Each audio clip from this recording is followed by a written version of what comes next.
You're listening to The Bird Bath.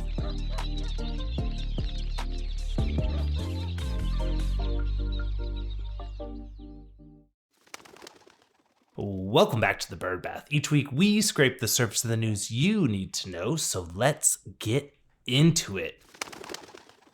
Kicking us off this week is a new white paper that was released by Vetsource, which is a spectacular wealth of information and a really wonderful white paper here that talks about maybe some alarming statistics or numbers that a lot of people expected or felt were happening within our space, but maybe didn't look at year over year and in a way that allowed people to really understand what's going on with space. But the white paper released by Vetsource called Behavior Shift: Implications of Today's Pet Owner Trends on Veterinary Medicine in 2025.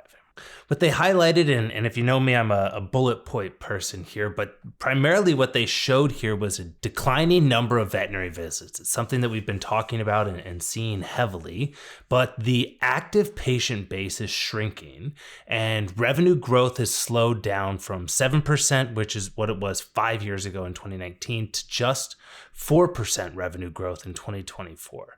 The overall service inflation surpassed national averages of inflation, and the time between pet visits increased by 48% since 2020. This is a pretty big one. It's something that the more often that the pets come in, the better care that we're able to provide, not only for them in a business metric, but also wellness visits and the opportunity to be able to catch things before they become a major issue really does increase the overall quality of life and longevity of the animals that so many of you treat. Wellness visits in this report slipped nearly 3% year over year.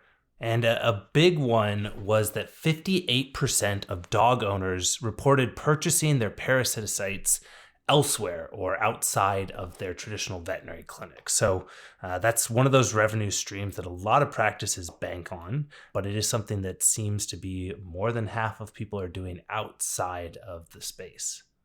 The numbers on a higher scale showed the loss of active canine patients, which impacted 81% of practices' revenue. So 81% of practices had canine patients, so they saw an impact, a negative 3.3 downward trend in the number of active canine patients.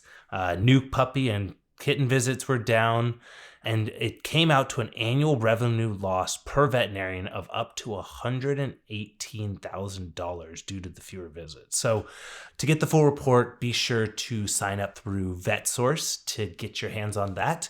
I know it's one that a lot of people should dig into, and it's got 12, 13 pages of really great information and a lot of great insights on not only what could happen, but ideas of how to improve the way that your practice is working for the future as well. Speaking of the future, it would be foolish not to talk about AI. So an incredible company, Radimal, is launching new specialty and features. Radimal, which is a leading provider of veterinary radiologist services, offers specialist consultation and AI assessments, as well as a world-class PAC system, all included in its offerings here. They're launching access to new teleconsultations with AVDC certified specialists, or if you're a layman like me, that's fancy talk for dentists. They have now included on their platform the access to dentists and dental specialists for teleconsultations. They have the same turnaround time, and they even have the same owner-optimized reports and easy to read and easy to explain reports. So Radimal worked with leading specialists from Cornell University to optimize this workflow for specialists and the client request form. So not only is the workflow great for the specialists that are doing the dental reads, but also the form that is being filled out in clinic and actually what they're receiving in clinic has also been worked on pretty heavily with the team from Cornell. Now, they also expanded their overnight support for all of their other specialties as well: radiology, internal medicine, and this new one, dental. So if you haven't checked it out, make sure to go check out radimal.ai. It's a fantastic business, and it's one that I think a lot of people should look into, and not just for AI or radiology, but also now for dental and internal medicine. From fast moving AI and technology to the behemoth of JAB. JAB put out a press release about a ton of new positions and promotions and hires and roles and things like that. And you might be thinking, Ryan, this isn't the private equity edition of the bird bath, but it definitely is one when you read through these reports and you see some of the sentences that they put in these press releases. Now, JAB put out this press release and they said that they were building on the firm's success in pet insurance with the addition of a global life insurance platform. Now, all of that goes to say that they hired a bunch of really, really intelligent, seasoned people to increase the way that they're tackling the insurance space. So I'm just going to go through some of these folks and give you a little bit of some of their background and maybe understand a bit of where JAB and JAB Pet Holdings, which is the parent company of NVA, of Ethos, of Independence Pet Group, of Independence Pet Holdings, of 30 some odd different insurance companies, of microchip companies, of big shares of Keurig and Dr. Pepper, and many other things. But some of these incredible people that have joined the team, Sanjeev Das has joined the office of the chairman of the board for the JAB Insurance Department out of Miami. Started there in June of 2024, 30 years of experience in financial services. Previously, senior vice president, head of tax, and assistant general counsel at American Equity. Previously was at MetLife, Bright House Financial, and began as a litigator for Cigna Group. So definitely a powerhouse there. Adam Hodes is the new managing director and head of business development and integrations for JAB Insurance out of their New York office. 35 years of experience in the insurance sector, managing director at Bank of America, executive vice president, head of mergers and acquisitions at MetLife, investment banking department at Credit Suisse, and a ton of other really impressive roles there. So a pretty strong hand to lead that business development and integrations for the insurance sector. And then finally, Mark Riley was brought in as the managing director and chief actuary for JAB Insurance out of the Miami office, and has been in the role for quite a while, 30 years plus of experience here. Chief Client Solutions Officer at American Equity, Deputy CFO and Reinsurance and FP&A area of their business at American Equity. He also was at Bright House Financial as well. So if you're wondering or trying to piece together the idea here, these are the people that are running the people that are running the people that are running the practice insurance and trying to understand ways for pet insurance to actually be tangible in the industry and find ways for the industry to be able to, really roll out pet insurance in a real way. I mean, we've seen a lot of big moves from JAB with IPH, Independence Pet Holdings, which owns Independence Pet Group, making an acquisition of Pets Best from Synchrony. Synchrony, which a lot of you know through Care Credit, now has board seats within there. So the JAB world continues to swirl, and it's one that I look forward to keeping an eye on. But I was most impressed by most surprised by them saying the firm's success in pet insurance, because I've yet to see huge success in the pet insurance space. And I really think that JAB is working on some new strategies to be able to find a way for the industry to crack that 3% penetration mark. Our final story this week is some good news for larger dogs with GI issues. So Texas A&M researchers at the Gastrointestinal Laboratory, the GI lab, have discovered signs that can be used to identify dogs with a high risk of gastrointestinal disease, which cause more than 10% of all new visits to a veterinarian. So this is a pretty interesting one. They recently published it in the Journal of Veterinary Internal Medicine.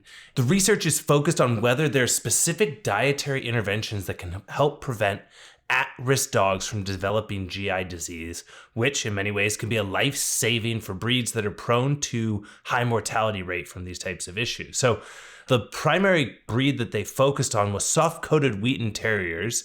In the study, they highlighted the fact that Those type of dogs often develop a disease called protein-losing enteropathy, PLE, which causes the intestines to stop functioning normally, sometimes leading to death in less than 6 months after diagnosis. In the study, they definitely dug into ways to try to understand what's causing these predispositions for animals and if there are dietary opportunities. In a quote from Dr. Katie Tolbert, who's a board-certified veterinary nutritionist, small animal internist, and associate professor at Texas A&M, she said, sometimes dogs that are predisposed to GI disease can go their whole lives without having any clinical signs. For others, signs develop after some kind of stressor in the gut, like an unbalanced diet or having to take antibiotics, trigger the GI disease to develop. In this study, we found that certain biomarkers start to show up before symptoms are present, and we think this can help us identify dogs before they actually have the disease. They found in their research that there's lots of different signs that can have this sort of things happen. And Dr. Tolbert continued on saying, as a nutritionist, I'm hopeful that diet can be a benign intervention to reverse the condition in these dogs. At the GI lab, we're also working towards the development of new diagnostics that we hope will make preclinical detection more widely available. So super cool. It brought my mind to a story from last week, which was actually about the Farmer's Dog, which a lot of people know as the subscription pet food company. Now, I know a lot of these fresh food, pet food delivery businesses have their ups and downs in the industry and what people think of the services they provide, but the Farmer's Dog last week announced an additional $10 million in their veterinary research. So the goal that they're looking at is funding residencies, grants, and clinical studies across a number of different universities and focused on advancing scientific understanding of pet nutrition and supporting veterinarians as essential partners in pet health. So Farmer's Dog, Texas A&M, if you two aren't chatting yet, make sure you connect. And if you don't know each other, give me a call. I'll figure out how to get you two in touch. So really cool opportunity here for some dogs that have GI issues to hopefully live happier, longer, and healthier lives. Now I'm going to put out one ask. Friday is my birthday, and you guys are all probably thinking, Ryan, what should we get you for your birthday? And yes, I do accept Italian sports cars, but an even easier thing that you can do to spread the love on Friday, March 22nd, which is a glorious day in the creation of humanity. I think it would be spectacular if you are listening to this show, if you enjoy the show, if you have at any point enjoyed anything you've gotten from the Bird Bath, share this with somebody else. I would love to get the word out to as many people as possible so that so many people can have the opportunity to stay up to date on what's happening in our industry. If they're readers and they don't want to listen to a podcast, have them subscribe to the Substack as well. We've got a really great number of people that are subscribed there as well and getting even deeper stories. So I do accept sports cars. I like them to be as obnoxious and loud as possible, much like myself, but a referral to the Bird Bath is just as good. So if you want to follow these and other stories, you can always join us by subscribing to our Substack. And don't miss out on any episodes by subscribing and rating the show. For the Bird Bath, I'm Ryan Leach. See you next week.